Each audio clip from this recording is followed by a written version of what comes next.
Allow me to return to the studio and get underway with our Kickstarter discussion, where we are examining Uganda's civil society's role in the electoral process, as well as what PFF rather, that Semoju belongs to, brings to the political space as we gear up for the general election. Of course, he has hinted on pretty much what their ambitions are and their ability to put up a strong challenge, but all that plays into the landscape that is already existing, and whether they can fit and be able to mount a challenge is also something that we can debate. In studio, I have with me Sarah Bireete. She's the Executive Director at the Center for Constitutional Governance, joining us again this morning for the discussion. I also have with me the good, seasoned Uganda People's Congress honcho, that is Joseph Ochieng. Many thanks for joining us. Your political analysis and commentary is always much welcome.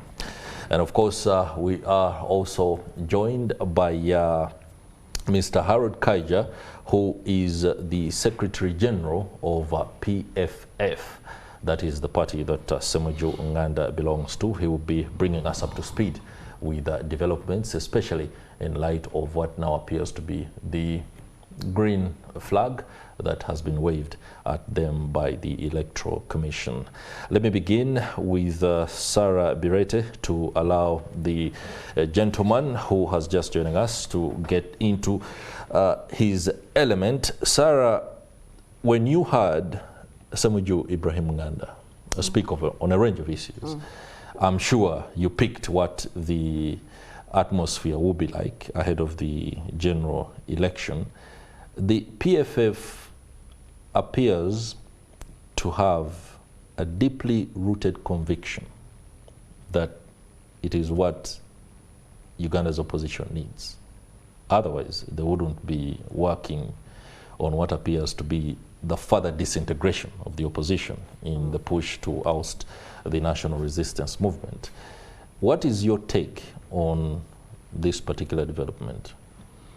First of all, I want to congratulate the members and promoters of PFF.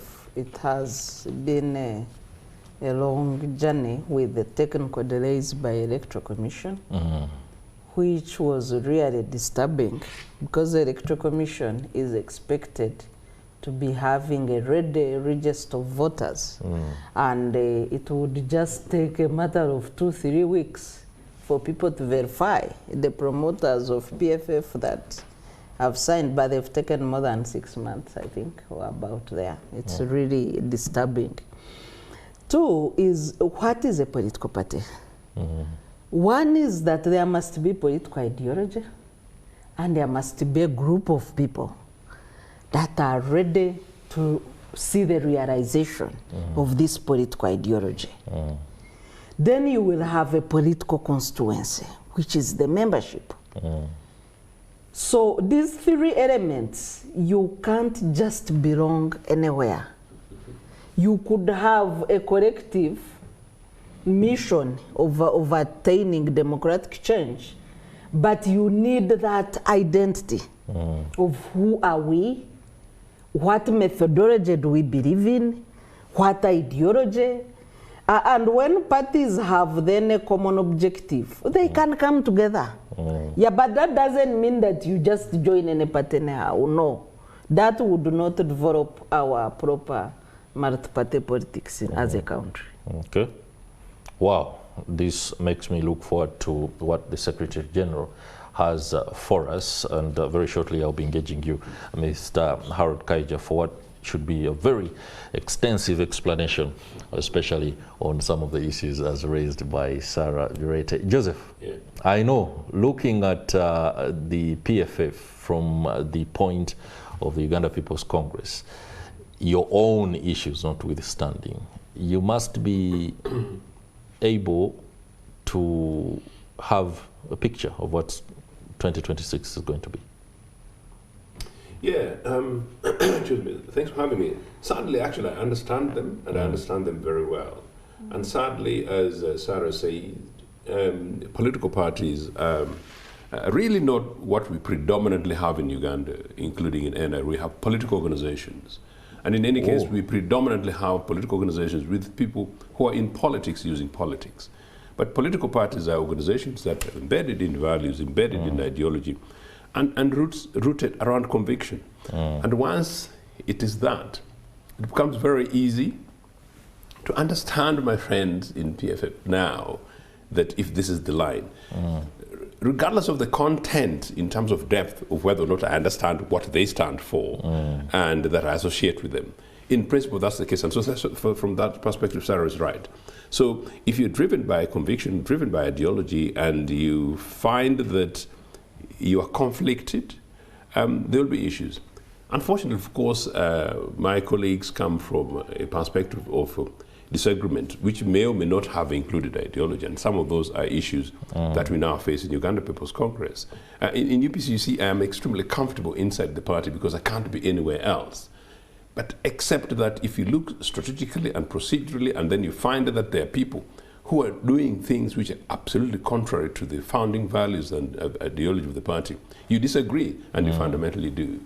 I thought you'd ask me also about our own history, that this sort of is not new. We were founded as Uganda National Congress, and I'm saying this really for the interest of Harold. We founded as Uganda National Congress, and our president actually was expelled. Ignatius Musazi, the father of Uganda's nationalism, was expelled by the party, but was expelled at a delegates conference and was expelled democratically. And once he was expelled, Milton Obote was elected to replace him, and that's in 1959, as president in absentia. Obote, on going to the delegates conference, made sure he looked for Musazi and consulted Musazi to make sure that Musazi agrees and the issues are. And then after that, within about a year, the party regrouped and refounded themselves as Uganda People's Congress. Values, as Sarah is saying, and I'm giving this as a foundation primarily for a reason, that if I accused ourselves of possibly having political organizations instead of political parties, I am saying how important it is for us to have a conviction, for us to have values, for political parties and organizations to be very clear and very consistent, and so that voters, in this case citizens of the country, know that if I associate with PFF, I know this is what they are, this is what they represent, these are their leadership, this is what they stand for, this is what they represent. And they represent that in the morning, in the afternoon, and in the evening. Not that they're doing some other businesses in the evenings which are contrary to the foundations of this. Unfortunately, I'll tell you that when political parties were banned, and when political parties were now being restored, banned and now being restored in the 90s, I was amongst those who were conflicted when parties like FDC and others were founded. I was generally convinced that we needed to work together around the then existing political parties, namely FDP and UPC, for us to focus on the struggle against the dictatorship that we had and that we still do have today. Obviously, people differed, and of course, then parties got formed.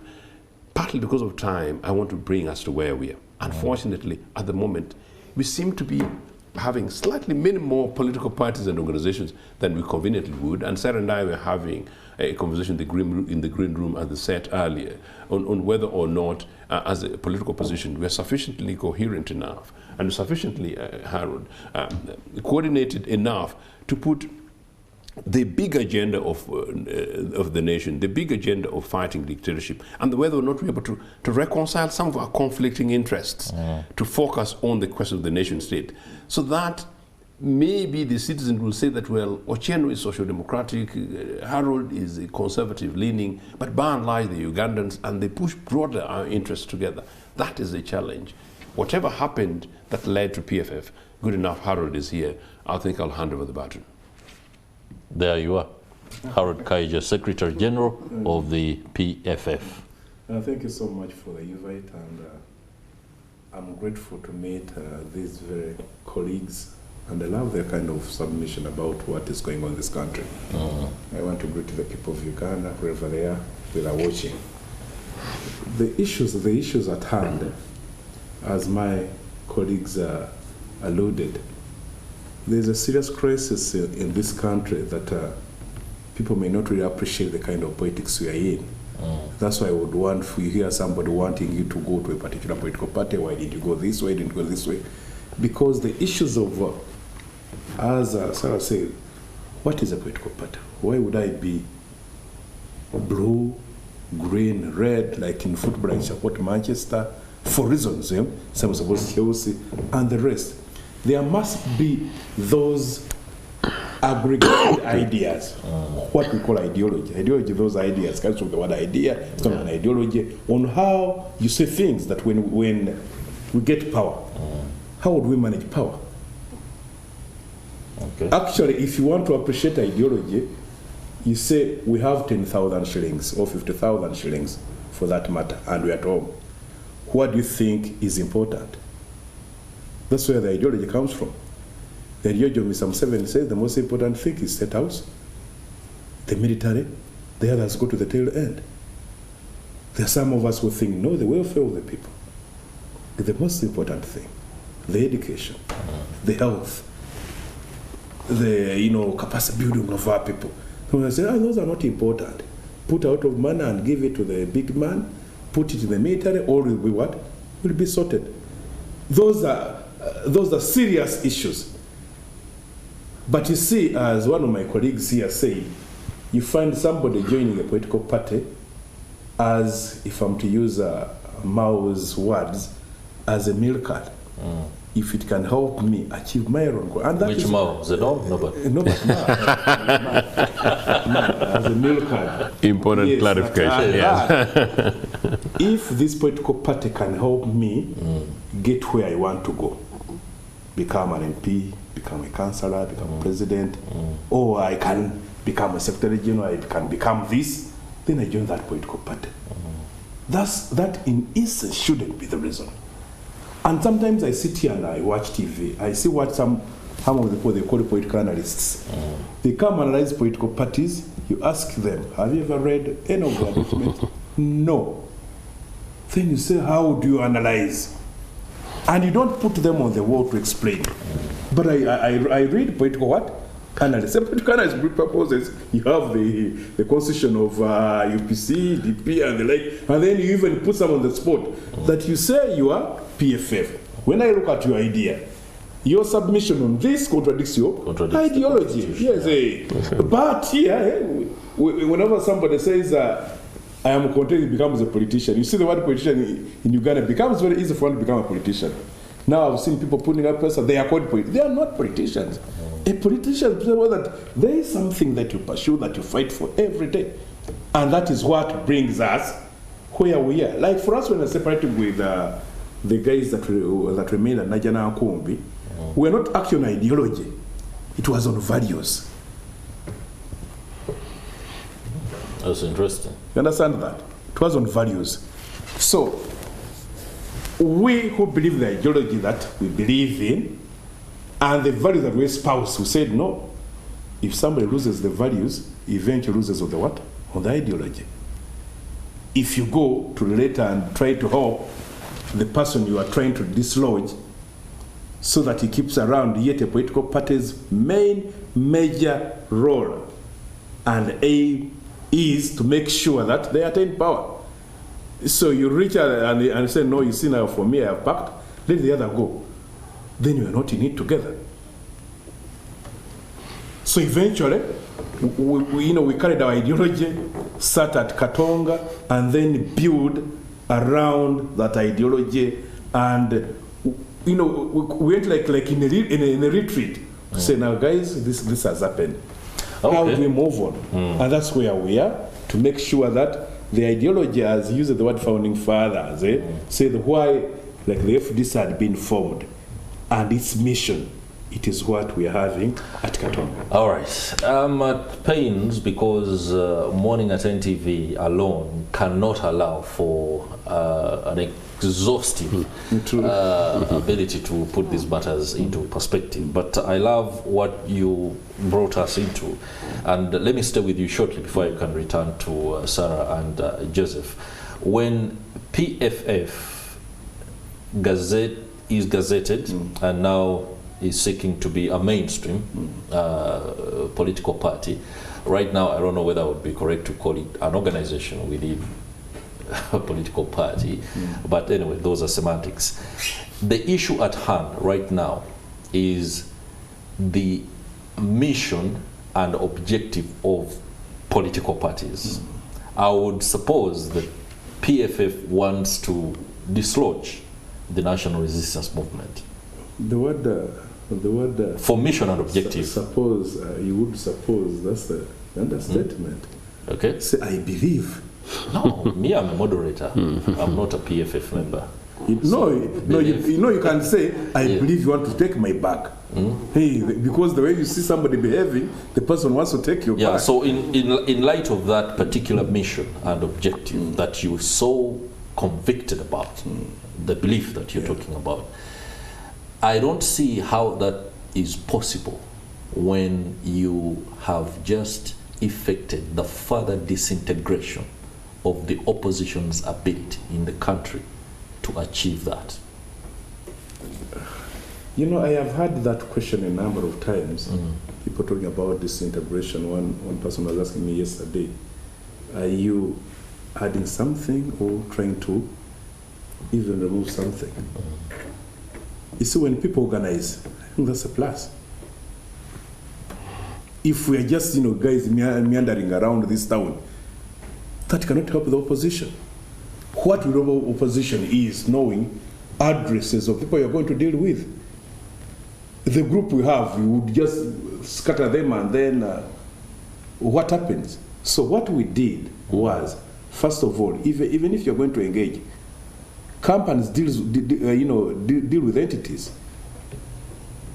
So now, what we made sure that, first of all, organize ourselves, be understood, and then we go to deal with the others.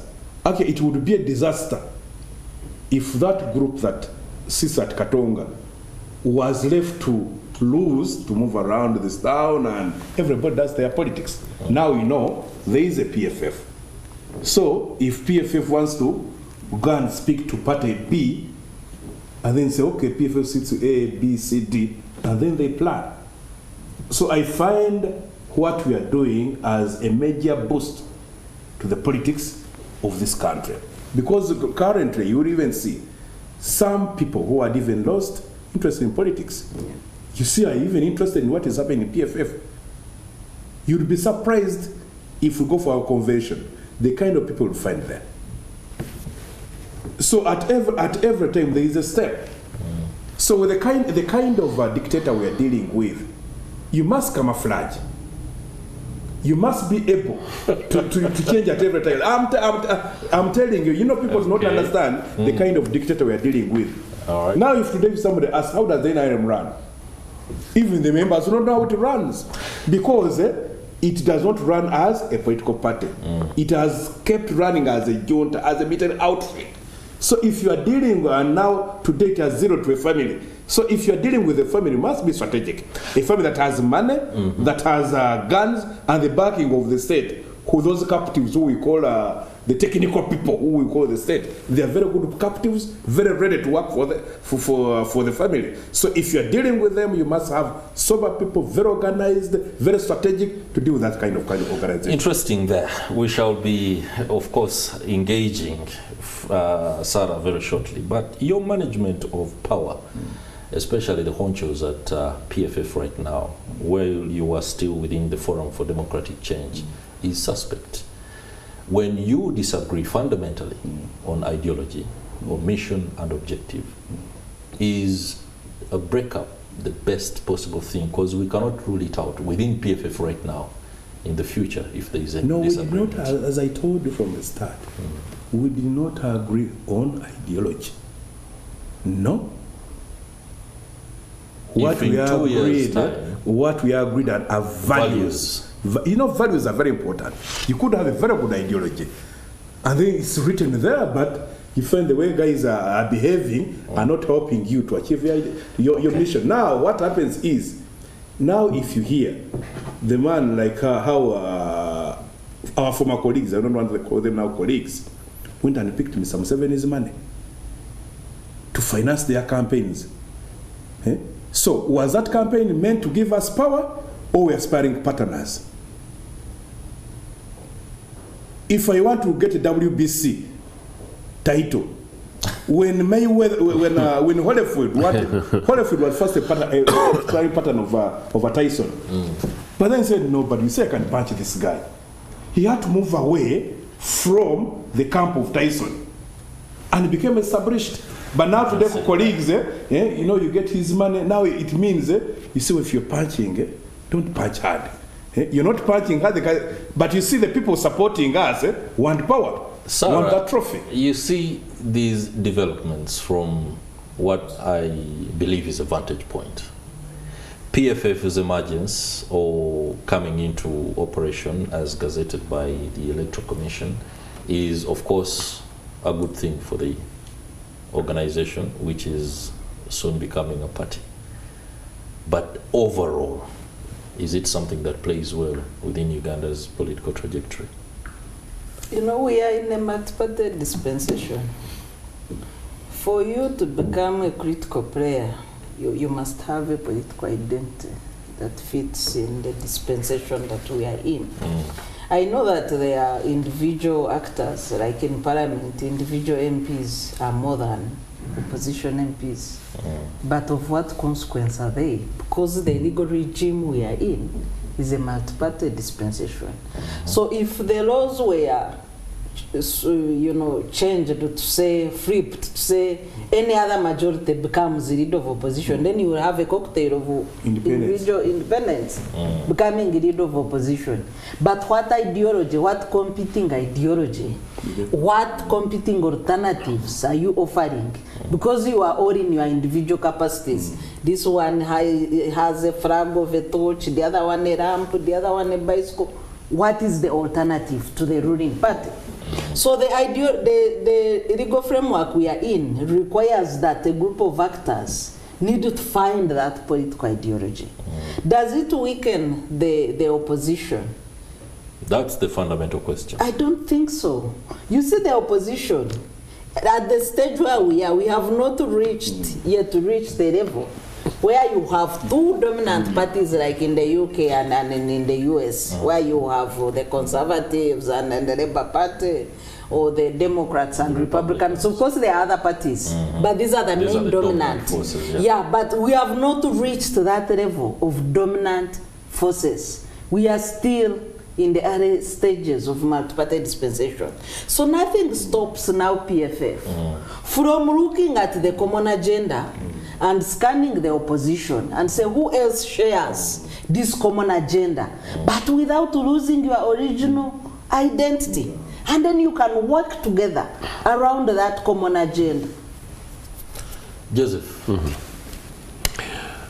I'm a little conflicted here.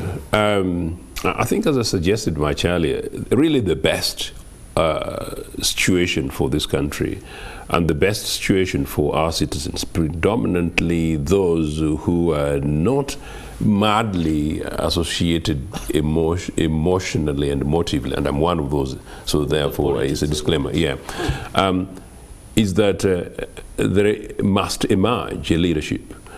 There must emerge sets of, you can call them values, but this thing that runs them towards waking up the reality of the fact that, well, what we have is unsustainable. What do we do? How we do that, I actually generally don't know. I was giving you the context at independence because our founding parents were relatively lucky for whatever different reasons that with the limitations of the 1, 2, 3 political parties and organizations that existed, the clarity of leadership that were there, the kind of focus that they had about the enemy, meaning seeking independence and creating a new nation, and, if you like, the conviction that they wanted to deliver for the new nation, made a few men and women do rather decent things then. Today, where we are the mix, and so in so doing, they recognize that even when we disagree, we should fundamentally find a way in which we're able to work together. And that's why I told you about that parties can split, and UBC actually split, Uganda National Congress split. But parties can also strategically have the leadership that are able to re-mobilize and reorganize. And Milton Obote was able to do that within a year. And Uganda People's Union and Uganda National Congress re-emerged and very quickly formed Uganda People's Congress. In 1960, and 2 years later, they were independent, and they're leading in this short. Fast forward, as I said, towards the 80s and later 90s to where we are at the moment. What do we do?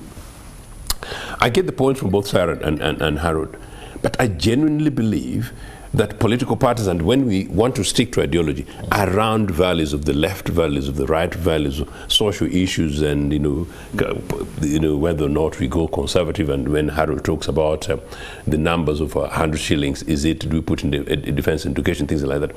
Those are ideological things that you can very much narrow. So political parties, there is no reason why we don't narrow down to 4, 5. But Sarah was right, and very legally right, that actually in a multi-party dispensation, you can't compel people to belong, and you can't discourage people from formations. Except, I think, from your nuances. The formations from which PFF emerged was around disagreements. And Harold talks about not ideology, and I found that interesting, but rather in terms of values. If that's the case, it sort of links to my struggles in Uganda People's Congress, and that, is it about a style? Is it about strategy? Or is it about particular issues for me? Or is it about a question of constitutionalism? That if you have to play by the rule books, you play by the rule books, and if you lose, you take a position. If you have to play by the rule books, you simply say that, well, that is our enemy, these are our opponents, these are our positions, and they run with it. Okay. Those are the contradictions that I think FDC face, and some of the issues that we face in Uganda People's Congress. And that's why you notice that for me, my battle in Uganda People's Congress is to claim that space and to shed off those contradictions internally. I think as an opposition, how are we able to shed off those, but still to remain relevant with the sense of leadership across the various political parties, to be strong enough to still remain the fundamental voice of the people, to provide an alternative government. I think that's the challenge. In 2 minutes before we go for the break, Harold Kaija, I want to ask this question. As PFF begins the process of mounting a challenge, not only to the president and the National Resistance Movement, but offering the country an alternative government, so to speak. And you ably spoke about the fact that your disagreement with your former colleagues was on values and not necessarily ideology. In a country that is grappling with the commercialization of politics, what are the safeguards that PFF has to keep the values intact? Because money is going to be thrown at individuals. Thank you so much. As a group, getting here was not by accident. We sat and had many, many meetings. Actually, I remember our partner, Dr. Bessie, was asking us, how different are we going to be? If we start another organization, we want the same person with the money bags come and throw money again, and then we disperse.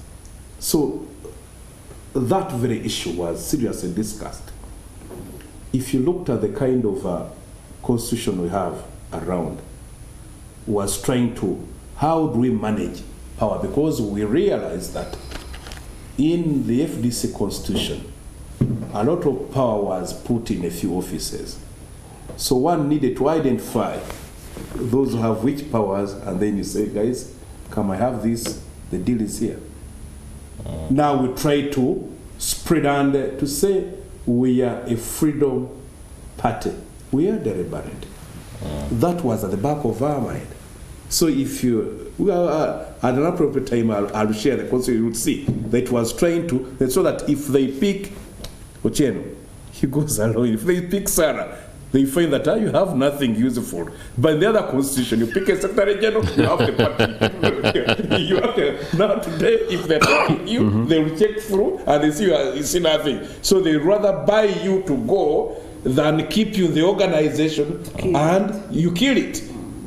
So that is where we are. Interesting there. Joseph, I've run out of time. Let's go for a break. Okay, sure. When we return, thank you. we shall, of course, get to see exactly what is itching with regard to that submission. Do stay with us. When we return, the Kickstarter will also transition into a look at how the civil societies are primed, especially when it comes to empowering the voters ahead of 2026 is concerned. Stay with us. Welcome back. I'm glad you're still with us here on the Kickstarter Morning at NTV. If you're just joining us on board, welcome. And we are into the very last segment. We've been examining the PFF ascendance to a new actor within the political space. And of course, we'll be looking forward to what it has to offer for the country ahead of the 2026 general election. Before we went for the break, Joseph Ochieng was itching to submit on the issue of money and how values can stay entrenched, especially within a space where we've seen incidents that people can quickly pivot, especially when the connotation of coin becomes apparent. Connotation of coin. Chris, you're making me very, very shy, but it's a very important point. The connotation was Very important point. Lest we forget, and I thought I really had to say this when Harold submitted, that this politics of money and power and positions is not new. And under NRA, I'll say something I didn't say off air.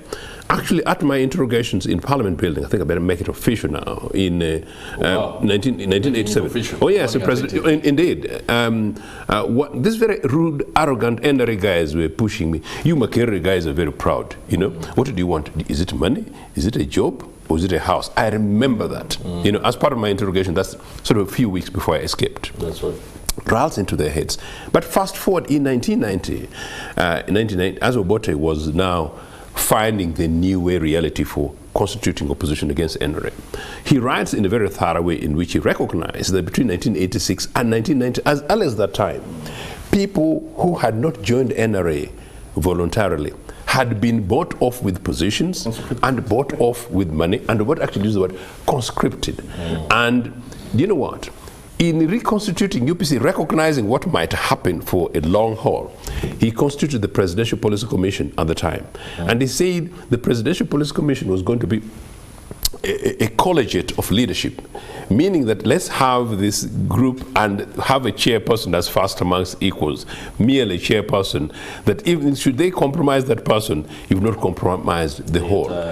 And so Cecilia Gual became the first leader. I would not talk about what happened 4 years later. And then James Rajara, of course, took over fantastically from 1996 and was a fantastic leader since then. But in that, I became a member of the Presidential Policy Commission in the year 2000. And the conflicting things that went on since between that time and the time when we returned multipartyism.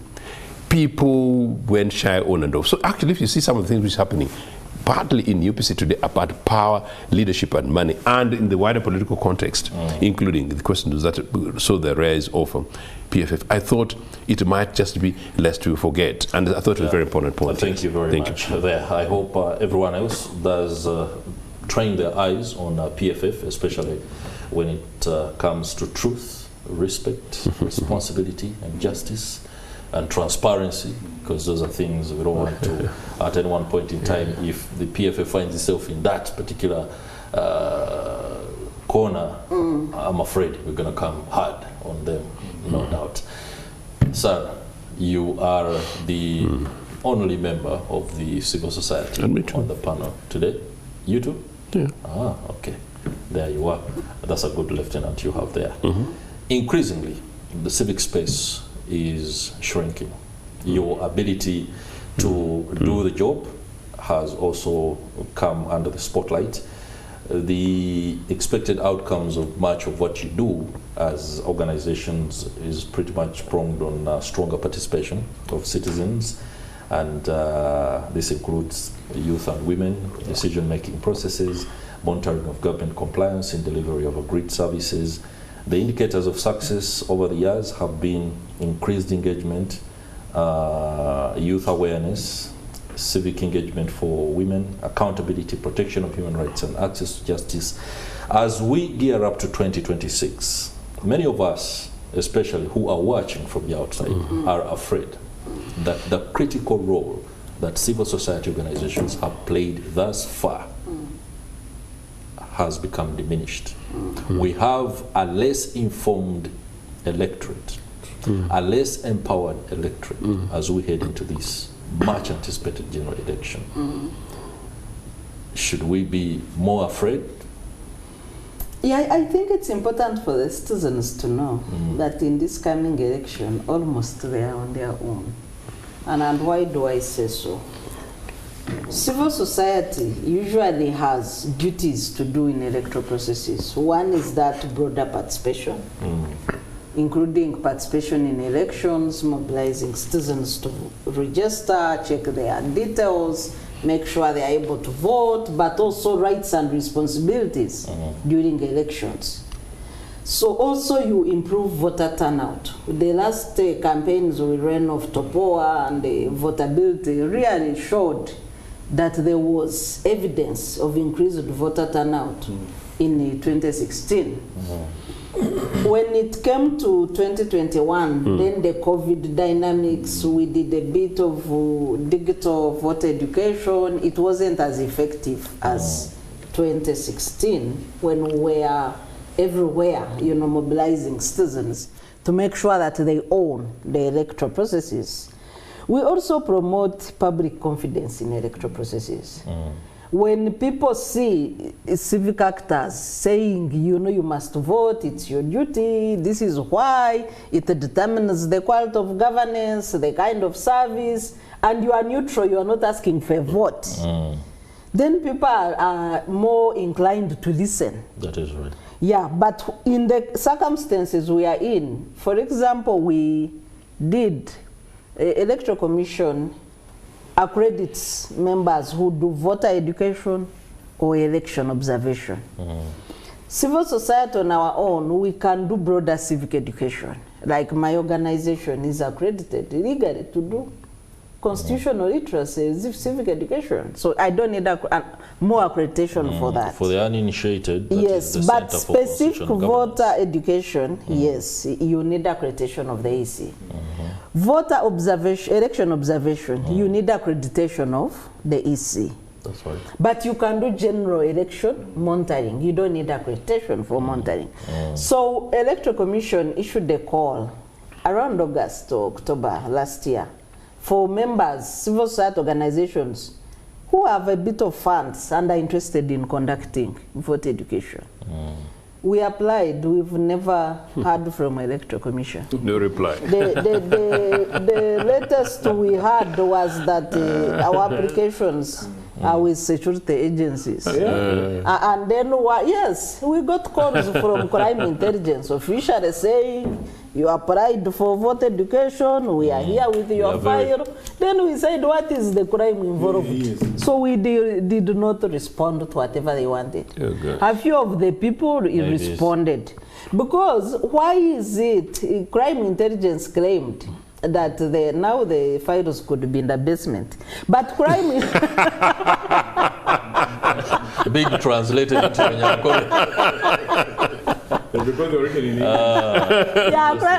crime intelligence claimed that they were doing due diligence. Wait, the gentleman who called me, I was clear. I said, these are validated NGOs. Can you imagine? We are validated annually by the National NGO Bureau. They have all records, everything about our organizations, once you are validated. So I said the quickest way for you, instead of asking me to duplicate information, walk to the Bureau and ask for whatever files you want. That's how government is expected to work. So I told them we are not submitting, and we did not. But also the colleagues who submitted whatever security agencies wanted also have not heard from the EC. So this fatigue, and this is coming from the backdrop of 2021 elections, where 28 election observers were arrested for doing observation that they were accredited to do. They were in custody for 3 days. They reported to CID for 6 months for no charge. So you are coming from that background, then you hear security. So many people have lost interest. They let the Electoral Commission do their work. If they think their work must be endorsed in basements, let them do their work. So many NGOs have taken that stance. We shall not disengage, because that's why we are here. We engage the public on broader civic education, on broader literacy around elections. We don't need the accreditation to do that. But aspects that need accreditation, you find many people disengaging. That's one major problem. The second problem is that, of course, just like any other country, Ugandan NGOs are faced with a declining funding source. I was just going to Bank of Uganda published reports last week saying 84% donor funding has declined in Uganda. The NGO sector is not spared. So this is the government and non-state actors. So also the resources for such work has greatly diminished. But if there was a political context that is conducive, donors would have come on board to avail money, because elections are very critical to the democratization of the country. No doubt. All right, Joseph, we're going to have to run this very quickly. What's your view on the shrinking civic space, the inability of organizations to do their job, let alone execute their mandate? Extraordinarily, the figures that Sarah refers, the 84%, I hadn't really got that figures until earlier today. Yeah. And lest people forget, civil society organizations are not oppositions. Civil society organizations actually include churches, and civil society organizations include trade unions, and civil society organizations include organizations like the cooperative unions. In fact, civil society organizations in Uganda, what they are being accused of doing are the things that in some areas, some of your colleagues, critical media should do, investigative journalism should be, and breaking news guys should pick and run with it, knowing that they will not be beaten like our colleagues did midday. But also that in critiquing whatever is happening, you know, they do more than what average think tanks would otherwise do to create public awarenesses. That by and large is what it should be. But of course, the manner in which things have turned, and Sarah may, you know, the 2001 election, 21 elections, you remember when this, a number of civil society organizations were closed leading to those elections. People didn't know it would be as violent as that. That was part of the whole thing. No, it's in our interest that civil society organizations are relevant, so that when voters go to participate, they critique Harold and whatever he's trying to talk about, and the guys like her, as you were saying, they will do it in such a manner that there's no direct personal interest, but for the betterment of our communities. Okay. Harold Kaija, wrap this up for us. Yeah, thank you so much. In countries like ours, and where we are going, it's going to be hard to allow anybody who acts like a referee. Civil societies work well in countries where there is a will to follow the laws, to follow the constitution, and play by the rules.